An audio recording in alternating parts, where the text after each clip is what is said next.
The story of Esther. Courage for such a time as this. There are moments in life when ordinary people are called to do extraordinary things. Often, they do not choose these moments. The moments choose them. The story of Esther is one such story. It is a powerful reminder that God works quietly behind the scenes, guiding events, shaping hearts, and positioning his people for a purpose greater than they can imagine. Though God's name is never directly mentioned in the book of Esther, his presence is felt on every page. This story speaks to anyone who has ever felt small, afraid, or uncertain about their place in the world. It teaches us that courage is not the absence of fear, but the decision to trust God despite it. As you listen, you will discover how one young woman's obedience and bravery changed the fate of an entire nation, and how God still calls his people today to stand firm for such a time as this. 1. A kingdom of power and pride. Long ago, during the reign of King Ahasuerus, also known as Xerxes, the Persian Empire stretched across 127 provinces, from India to Ethiopia. Esther 1 verse 1. The king ruled with unmatched wealth and authority. In the third year of his reign, he hosted a grand feast lasting 180 days, displaying the glory of his kingdom and the splendor of his majesty. Esther 1 verse 4. Afterward, he held another feast for 7 days for all the people in the capital city of Susa. Wine flowed freely, and the atmosphere was filled with pride and excess. During this celebration, King Ahasuerus commanded that Queen Vashti be brought before him to display her beauty. But Queen Vashti refused, choosing dignity over humiliation. Her refusal angered the king, and after counsel from his advisors, she was removed from her position as queen. Esther 1 verses 12 to 19.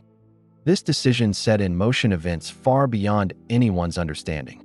2. A search for a new queen. After the king's anger subsided, his servants proposed a plan to gather beautiful young women from across the empire so the king could choose a new queen. Esther 2 verses 2 to 4. Among those brought to the palace was a young Jewish woman named Hadassah, also called Esther. She had been raised by her cousin Mordecai, who had taken her in after her parents died. Esther 2 verse 7.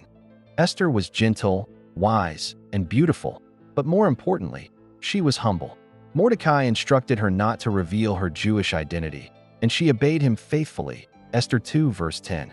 Esther found favor with Haggai, the keeper of the women, and with everyone who saw her. When it was her turn to appear before the king, she asked for nothing beyond what was advised, trusting quietly rather than drawing attention to herself. Esther 2 verse 15. 3. Esther becomes queen. King Ahasuerus loved Esther more than all the other women, and she found grace and favor in his sight. Esther 2 verse 17. He placed the royal crown on her head and made her queen in place of Vashti. A great feast was held in her honor, and the king granted gifts and relief to the provinces. Yet even as queen, Esther remained obedient and humble. She continued to keep her heritage secret, as Mordecai had instructed. Esther 2 verse 20. Around this time, Mordecai uncovered a plot by 2 palace officials who planned to assassinate the king. He informed Esther, who told the king in Mordecai's name. The plot was investigated and confirmed, and the men were executed. This act of loyalty was recorded in the king's chronicles, though Mordecai received no immediate reward. Esther 2 verses 21 to 23. God was quietly writing a future deliverance. 4. The rise of a wicked plot. After these events, King Ahasuerus promoted a man named Haman the Agagite, elevating him above all other officials. Esther 3 verse 1. The king commanded that everyone bow before Haman, but Mordecai refused to bow or pay him honor. Esther 3 verse 2. When questioned, Mordecai explained that he was a Jew. Haman became furious, not only with Mordecai, but with all the Jewish people. He devised a plan to destroy every Jew in the empire, young and old, women and children, on a single appointed day. Esther 3 verse 6. Through deceit, Haman convinced the king to issue a decree for their destruction, sealing it with the royal signet ring. Esther 3 verses 10 to 13. The decree spread throughout the land, throwing the city of Susa into confusion and fear. 5. Mourning and desperation. When Mordecai learned of the decree, he tore his clothes, put on sackcloth and ashes, and cried out loudly in the city. Esther 4 verse 1. Throughout the provinces, the Jewish people mourned with fasting, weeping, and lamenting. Esther 4 verse 3. Esther, safe in the palace, heard of Mordecai's distress and sent garments to him, but he refused them. Instead, he sent word explaining Haman's plot and urged Esther to go before the king and plead for her people. Esther 4 verses 7 to 8. Esther hesitated. The law was clear. Anyone who approached the king without being summoned could be put to death unless the king extended his golden scepter. Esther 4 verse 11. She had not been called to the king for 30 days. Fear filled her heart. 6. For such a time as this. Mordecai's response to Esther was firm and unforgettable.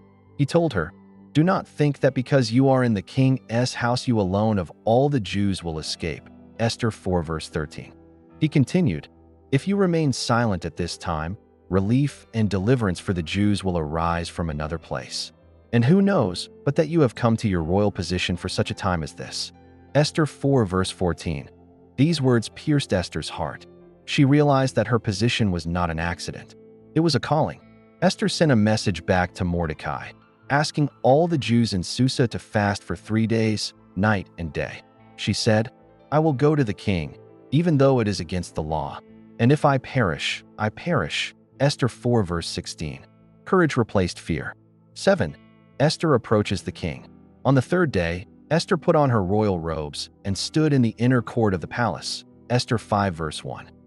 Her heart must have been pounding as she waited. When the king saw her standing there, she found favor in his sight. He extended the golden scepter toward her, and Esther touched its tip. The king asked, "What is it, Queen Esther? What is your request?" "Even up to half the kingdom, it will be given to you." Esther 5 verse 3. Instead of revealing her request immediately, Esther invited the king and Haman to a banquet she had prepared. Esther 5 verse 4. During the banquet, she again invited them to return the next day, showing patience and wisdom. God was arranging every detail. 8. Pride before the fall. Haman left the banquet joyful, but his happiness vanished when he saw Mordecai at the king's gate, still refusing to bow. Esther 5 verse 9. Filled with rage, Haman went home and boasted to his friends and wife about his wealth, his promotion, and the honor Esther had shown him. Esther 5 verses 11 to 12. Yet he admitted that none of it satisfied him as long as Mordecai lived. Esther 5 verse 13. His wife and friends advised him to build a gallows 75 feet high and asked the king to hang Mordecai on it. Esther 5 verse 14. Haman liked the idea and had the gallows built. He believed his victory was near, unaware that God was about to turn everything upside down. 9. A sleepless night and divine reversal. That very night, the king could not sleep. Esther 6 verse 1. He ordered the chronicles of his reign to be read to him, and they came to the account of Mordecai saving his life. The king realized that Mordecai had never been honored for this act. At that moment, Haman entered the court to ask permission to hang Mordecai. Instead, the king asked Haman what should be done for the man the king delights to honor. Thinking the king meant him, Haman described a grand public honor. Esther 6 verses 6 to 9. To his horror, the king commanded him to do exactly that for Mordecai. Esther 6 verse 10. Haman led Mordecai through the city in shame, while Mordecai returned calmly to his post. 10. Esther speaks the truth. At the second banquet, the king again asked Esther for her request. Esther 7 verse 2. This time, Esther spoke boldly.